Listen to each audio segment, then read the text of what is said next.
Okay, so to help with the answer I'm looking for, chapter 9, there are two groups of categorical claims. One group is universal and the other is generalization.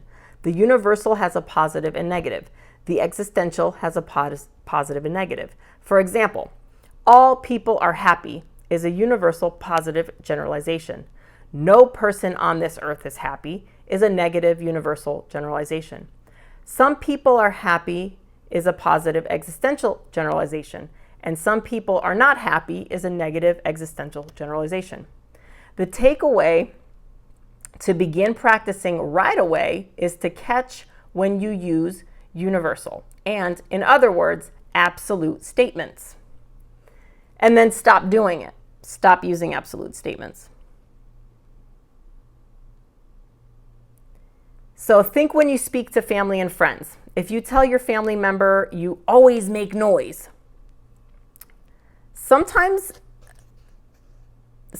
they do not, but out of your emotion or anger, your brain can glitch and result in saying something really not true that can cause bad blood.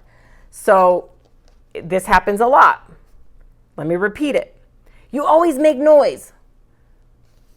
Something that you might say to a family or friend or whatever, but they don't always. They sometimes make noise, they sometimes don't.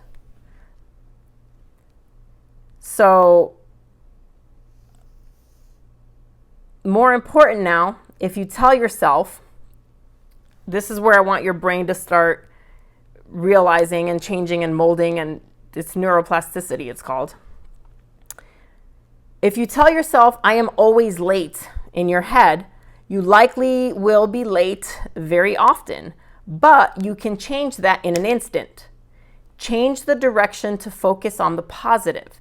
And even if you are late, in fact, on a rare occasion, you can still say in a positive frame of mind with these two sentences.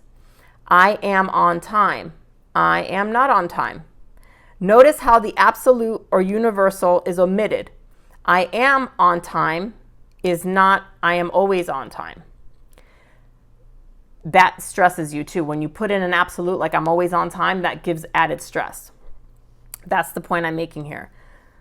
The fact is, when you use the absolute or universal in your own internal dialogue, it can result in added undue stress. Yeah, I repeated myself. I am not on time still focuses on being on time. So even if you're saying, oh, I'm not going to be on time, you're still focusing on what you want, which is being on time. I am not on time still focuses on being on time, even though the not is not in front.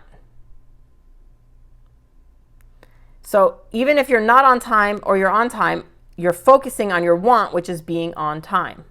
The law of attraction, though, here's the on time, not the not. How can you focus on wants more? So if you don't want to be late, the answer is what you want. You want to be on time. So that's basically the answer I'm looking for. Christopher, this was for you, and for the rest of the class, I wanted to be fair and make sure everybody had it. Happy today, happy every day.